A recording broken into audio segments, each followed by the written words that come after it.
Princesha pirate.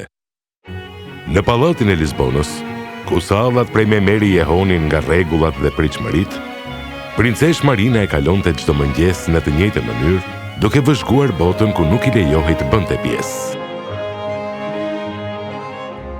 Një galion i madh me 3 direk, me ngjyrat e Hollandës, po lundron nga jugperëndimi Madeira. Zonjusha ime, ju ende nuk jeni veshur? Baba juaj, mbreti, ju pret në mbledhjen e këshillit detar. Po më lejon të marr pjesë? Për të vëzhguar në heshtje, ai ishte shumë i qartë me pjesën. Beatrice, a e di se çfarë është më e padobishme se një anije pa timon? Një princesh pa zë. Princesha ime, mos i cito më librat e flotës përpara admiralëve. Admiralet e mbretit po debatonin për problemin që kishin munduar ujërat portugez prej muajsh. Një anije pirate misterioze që grabiste anije tregtare, por nuk i bënte kurrë dëm asnjë detari të vetëm.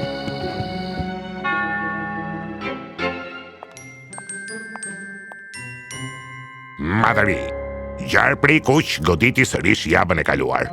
Mori një ngarkesë me erza, por çuditërisht e la ekuipazhin të padëmtuar, madje me mjaftueshëm furnizime për të arritur në port.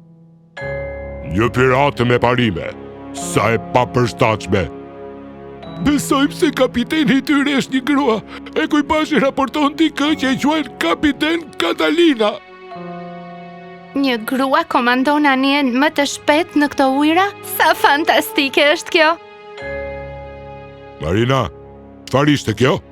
Por, baba, kjo është magjepsëse. Si arrin ajo ti manovroj galionët me 3 direk, e pash duke lundruar në të njëjtin drejtim këtë mëngjes? Cila është strategjia e saj? Lartësia juaj. Pirateria nuk është një temë denjë për një princesh. As ludrimi nuk është, megjithatë unë lexoj tabelat më mirë se gjysma e këtij këshilli. Marina, mjaft më, në dhomat e mia, tani. Mbreti Alfonso e donte shumë të bie. Gjë që e bënte zhgënjimin e saj pjesën më të vështirë të qenit mbret. Ti ke shpirtin e nënës tënde, më të merronte tek ajo, dhe më të merron edhe tek ti. Nëna lundronte me ty para se të lindja unë. Dhe ajo hoqi dorë nga deti kur erdhe ti. Kjo është ajo që kërkon sundimi, një sakrificë. Po sikur unë të mos dua të sundoj nga një fron, po sikur të dua të sundoj nga kuverta e komandës, po sikur dashuria e vërtetë në kuptoj ta lejosh dikë të jetë ai që do në të vërtetë. Ne kemi folur për këtë. Ti je e premtuar për princin Eduardo. Brenda 2 muajsh, ti do të martohesh dhe do të bashkojmë mbretëritë tona. Me një burr që e kam takuar vetëm një herë, baba, që mendon se librat janë thjesht zbukurim? Marina, dua që ti të jesh e sigurt. Atëherë nuk më do fare, sepse unë nuk jam krijuar për siguri. Baba, më vjen keq që jam një zhgënjim kaq i madh mbretëror për ty, por unë jam e destinuar për det. Jo për një princ që quhet Eduardo. Disa vendime merren në zemër. Para se mendja të arriti kuptoi. Zonjush, çfarë po bëni? Diçka shumë të guximshme, ose shumë budallaqe, do ta kuptoj kur të ketë mbaruar. Po jam bathni? Jo, po vrapoj. Po vrapoj drejt diçkaje. Ka dallim, gjarë prej kuq ankorohet sonte në port. I kam dëgjuar ekuipazhin duke folur. Ti ke qenë në liman? Ti mendove se I kaloja të gjitha ato shëtitje vetëm në kopësht? Baba yt do të dërgoj gjithë flotën pas teje. Atëherë më mirë të bëj që ndjekja t'ia vlej. Beatrice, kam kaluar 16 vjet duke mësuar të lundroj nga librat. Nëse kapitene Catalina mund të komandoj në këto dete, unë dua të mësoj se si. Por ajo është një pirate. Ajo është një grua që zgjodhi vetë rrugën e saj. Thuaj babait tim, thuaj se do ta bëj krenar. Thjesht jo në mënyrën që ai priste. Marina, si do ta gjesh anijen e tyre? Jam një princesh që memorizon çdo anije në port. E mban mend? Do të jem mirë.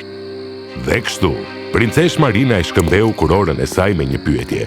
Jo kush ishte lindur të bëhej, por kush do të zgjidhte të bëhej. Gjarë prej kuq ishte më I vogël se një anije e madhe me 3 direk, por 2 fish më elegant, dhe kapiteni e saj kishte një aftësi të veçantë për të parë përtej maskimeve, edhe atyre mbretërore. Kapitene Catalina, dëshiroj t'i bashkoj me ekuipazhin tuaj. Vërtet? Dhe çfarë të bën të mendosh se po punsoj? Nuk po më punson, por do ta bësh sa po të dëgjosh çfarë kam për të ofruar. Je vajza e një fisniku. E kuptoj nga mënyra si qëndron. Sikur porti ishte yti. Princesh në fakt, dhe qëndroj kështu sepse e di dallimin mes një brigantine dhe një brigu. Di të llogaris gjatësinë gjeografike me navigim qiellor dhe kam memorizuar çdo rrymë të mesdheut. Një uri nga librat. Mund të më testosh, nëse dëshiron. Përse do të donte një princesh të lundronte me pirat? Sepse ti je vetmja grua që njoh që komandon vetë fatin e saj. Më mëso të bëj të njëjtën gjë. Ne godasim kontrabandist dhe trafikant. Asnjë jetë e marr, edhe askush i lëm pas. Atëherë ti nuk je ajo që i friksohet këshilli, je ajo që këto ujëra ka nevojë. Një muaj. Nëse nuk arrin të mbash ritmin, do të lënë në portin më të afërt. Marrveshje? Marrveshje, kapitene. Marrveshje. Marko, tregoja rekrutes tonë së re hamakun rezervë dhe gjej diçka praktike për të veshur. Mirë se erdhe në bord, princesh. Unë jam Marko. Thjesht, Marina, nëse do të jem pjesë e ekuipazhit, jam njësoj si ju.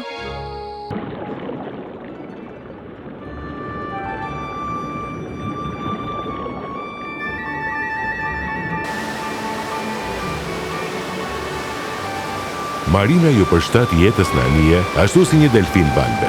Ajo që kishte mësuar nga librat, tani duart e saj e dinin përmendesh. Princesh, kujdes me atë.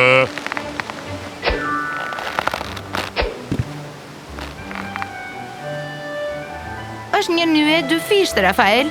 E njëjta nye që e kam lidhur 100 herë në domat e mia. Ajo ka ekuilibër më të mirë se ti, Rafael. Po, e di. Por librat nuk të mësojnë ekuilibrin. Jo, nuk e bëjnë. Por dalja fshehura si nga dritarja e pallatit në mesnat, po.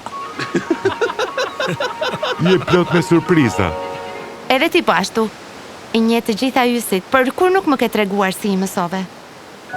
Baba im ishte drejtues në marinën mbretërore, kur isha 12 vjeç. Një stuhi ma mori.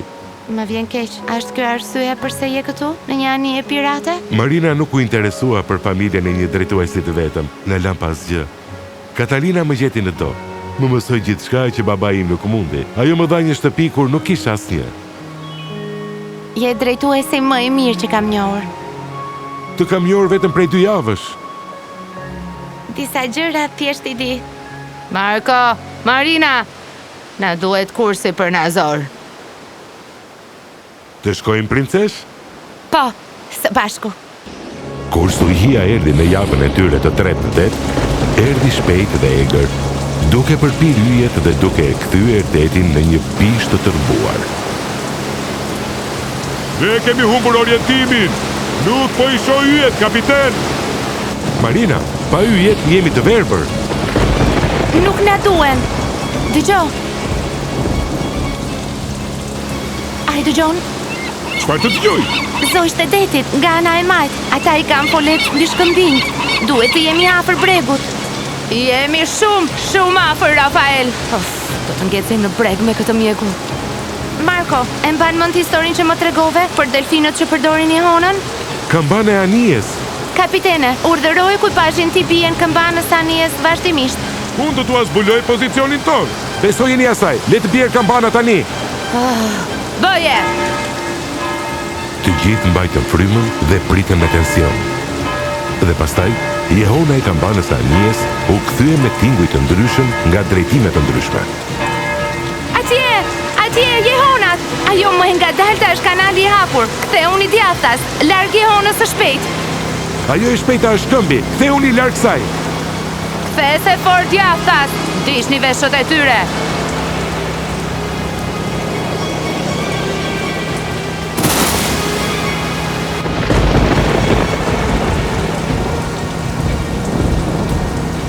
E arritën, së bashku, ishte e pabesueshme, si dy gjysmë të së njëjtës busu.